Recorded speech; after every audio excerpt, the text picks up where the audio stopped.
श्री स्वामी समर्थ तुम्हा सर्वांचे आपल्या यूट्यूब चॅनलवरती मी अगदी मनापासून स्वागत करते। तुमच्या मनातील सर्व चांगल्या इच्छा स्वामी महाराज पूर्ण करोत हीच स्वामींच्या चरणी प्रार्थना करते आणि आजच्या व्हिडिओला सुरुवात करते। येत्या गुरुवारी गुरुपुष्यामृत योग आलेला आहे आणि या योगावरती एक वेळ तुम्ही काही नाही केले, तुम्ही जरी पूजापाठ नाही केले, उपासना नाही केल्या, काही उपाय नाही केले तरी चालतील, परंतु काही चुका ज्या आहेत तर त्या मात्र अजिबात करू नका, नाहीतर आपले जे दुर्भाग्य आहे, दारिद्र्य आहे हे कधीही संपणार नाही। देवता जे आहेत तर ते आपल्यावरती नाराज होतील। कारण गुरुपुष्यामृत योग हा असा एक योग आहे की या योगावरती आपण जे काम करत असतो तर ते 100% फलदायी होत असते। आपण जर चांगले काम केले तर त्याचे चांगले रिझल्ट मिळतात। त्याचप्रमाणे या दिवशी जर काही चुका अगदी नकळतपणे जरी झाल्या तरी सुद्धा याचे दुष्परिणाम जे आहेत तर ते आपल्याला भोगावे लागत असतात। आणि म्हणूनच आपल्याला काही गोष्टी ज्या आहेत तर त्या कटाक्षाने टाळायच्या आहेत। ज्याप्रमाणे आपण या दिवसावरती सत्कर्म केलं तर ते 100% सक्सेस होत असते, त्याचप्रमाणे काही चुका जर आपण केल्या तर त्याचे सुद्धा दुष्परिणाम जे आहेत तर ते आपल्याला 100% आयुष्यभर भोगावे लागत असतात। तर अशा कोणत्या चुका आहेत ज्या आपण गुरुपुष्यामृत योगावरती चुकूनही करू नयेत याची संपूर्ण माहिती आपण आजच्या या व्हिडिओमध्ये पाहणार आहोत। त्याचप्रमाणे या दिवशी कोणकोणत्या गोष्टी कराव्यात हे सुद्धा आपण व्हिडिओच्या शेवटी पाहणार आहोत। व्हिडिओला सुरुवात करण्या अगोदर तुम्ही जर चॅनलवरती नवीन असाल आणि पहिल्यांदाच माझे व्हिडिओ पाहत असाल तर चॅनलला सबस्क्राइब करा। व्हिडिओतील माहिती आवडली तर व्हिडिओला लाईक करा। चला तर मग सर्वप्रथम हे पाहूया की आपण या दिवशी कोणत्या चुका करू नयेत। या दिवशी आपण जर अनावधानाने काही चुका केल्या तर आपण केलेल्या सेवेचे, उपासनेचे कोणतेही फळ जे आहे तर ते आपल्याला मिळत नाही। सर्वात महत्त्वाचं म्हणजे या दिवशी मांसाहार करू नका, मद्यपान करू नका, अन्नाचा अपमान करायचा नाही। बऱ्याच वेळेला आपल्या ताटामध्ये जे अन्न वाढून घेतलेले असते तर त्याची जर चव थोडी इकडे तिकडे झाली तर आपण लगेच त्या अन्नाचा अपमान करतो, परंतु जेव्हा आपण जेवताना अन्नाचा अपमान करतो तर तो अन्नपूर्णा मातेचा अपमान असतो। अन्नपूर्णेच्या कृपेनेच आपल्याला 2 वेळचे जेवण मिळत असते आणि म्हणूनच चुकूनही अन्नाचा अपमान करू नका। यानंतर आपल्याला या दिवशी कोणालाही उधार पैसे द्यायचे नाहीत। एखाद्याने कितीही मागितले तरी सुद्धा उधार पैसे देऊ नका। बऱ्याच वेळेला आपण उधार पैसे देतो आणि ते परत आपल्याला मिळत नाहीत। त्याचप्रमाणे जेव्हा आपल्याला पैशाची गरज असते तर आपले पैसे असून सुद्धा आपल्याला ते परत दिले जात नाहीत आणि म्हणूनच गुरुपुष्यामृत योगावरती कोणालाही उधार उसने पैसे देणे आपल्याला टाळायचं आहे। त्याचप्रमाणे आपले जे सोन्याचे दागिने आहेत तर ते लक्ष्मी स्वरूप असतात, म्हणून ते सुद्धा आपल्याला चुकूनही इतरांना द्यायचे नाहीत। तुम्हाला कोणीही किती मागितले तरी सुद्धा सोन्याचे दागिने सुद्धा गुरुपुष्यामृत योगाच्या दिवशी इतरांना देऊ नयेत। गुरुपुष्यामृत योगावरती काळे वस्त्र परिधान करू नये। काळा रंग जो आहे तर तो हिंदू धर्मामध्ये पूजेमध्ये वर्ज्य मानलेला आहे आणि म्हणूनच आपल्याला या योगावरती काळ्या रंगाचा वापर करणे हे कटाक्षाने टाळायचे आहे। कारण जर आपण या दिवशी काळ्या रंगाचे वस्त्र परिधान केले तर माता लक्ष्मी जी आहे तर ती नाराज होते।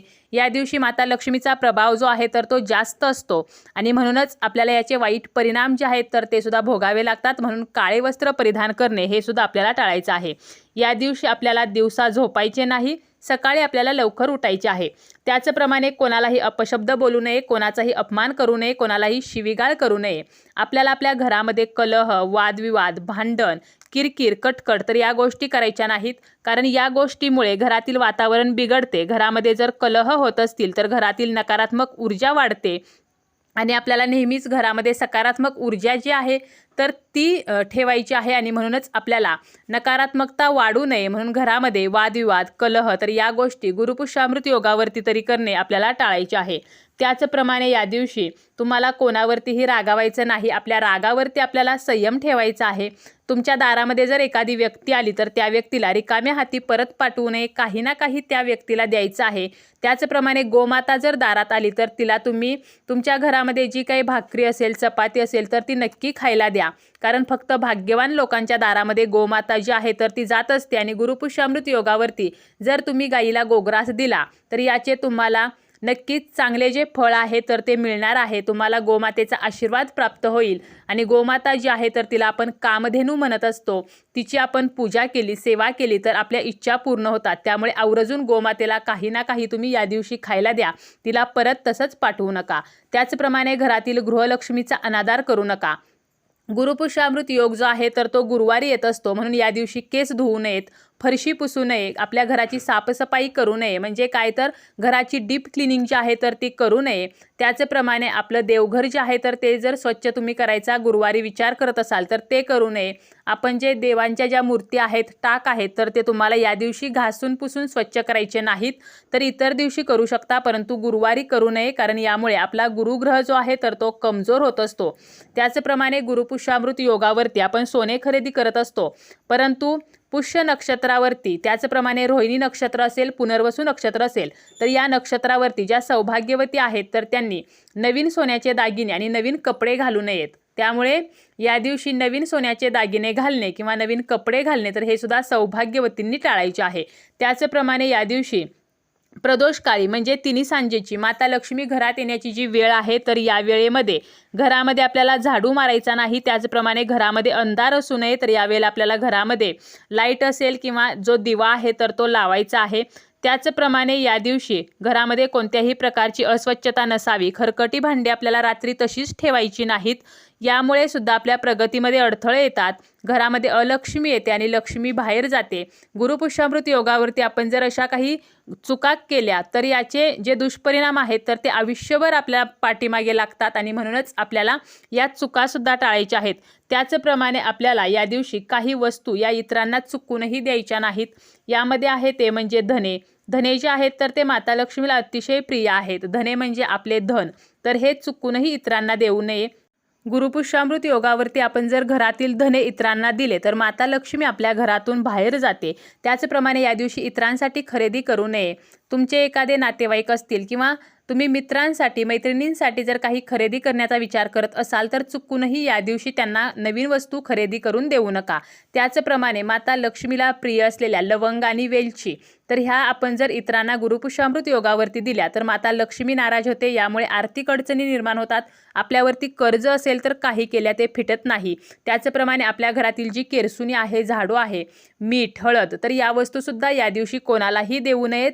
दुधाचे जे पदार्थ आहेत तर ते सुद्धा सायंकाळच्या वेळेला कोणालाही द्यायचे नाहीत. दूध असेल, दही, ताक, त्याचप्रमाणे आपल्या घरातलं तेलसुद्धा सायंकाळी आपल्याला या दिवशी कोणालाही द्यायचं नाही. तर यासुद्धा आपल्याला गोष्टी ज्या आहेत तर त्या लक्षात ठेवायच्या आहेत आणि अशा ज्या चुका आहेत तर त्या चुकूनही गुरुपुष्यामृत योगाच्या दिवशी आपल्याला करायच्या नाहीत. या दिवशी आपण कोणकोणत्या गोष्टी करू शकतो तर ते थोडक्यात सांगायचं झालं तर या दिवशी आपल्याला माता लक्ष्मी आणि श्रीहरी विष्णू यांची विधिवत पूजा करायची आहे. आपले जे गुरु आहेत तर त्यांची जास्तीत जास्त सेवा करायची आहे. गुरुकृपा आपल्याला प्राप्त व्हावी म्हणून गुरूंची सेवा करायची आहे. तुळशी मातेची या दिवशी विधिवत पूजा करायची आहे. तुळशीला तुम्ही या दिवशी चमचाभर कच्चं दूध आणि चिमूटभर हळद अर्पण करायची आहे. 11 प्रदक्षिणा घालायच्या आहेत. त्याचप्रमाणे या दिवशी तुमच्या कुलदेवीला, अन्नपूर्णा मातेला तुम्ही कुंकुमार्चन करू शकता. श्रीयंत्र असेल तर त्यावरती कुंकुमार्चन करा. 16 वेळेला महालक्ष्मी अष्टकम जे आहे तर त्याचं पठण तुम्ही करू शकता. लक्ष्मी मातेसमोर तुपाचा दिवा लावणे तर हे सुद्धा अत्यंत शुभ मानले जाते. त्याचप्रमाणे या दिवशी तुम्ही तुमच्या किचन ओट्याची म्हणजे गॅस शेगडीची सुद्धा पूजा करू शकता. आपला मुख्य दरवाजा जो आहे तर त्यावरती स्वस्तिक चिन्ह काढून उंबरट्याला हळदीचे लेपन करून उंबरट्याची आणि आपल्या मुख्य दरवाजाची सुद्धा आपल्याला पूजा जी आहे तर ती या दिवशी करायची आहे.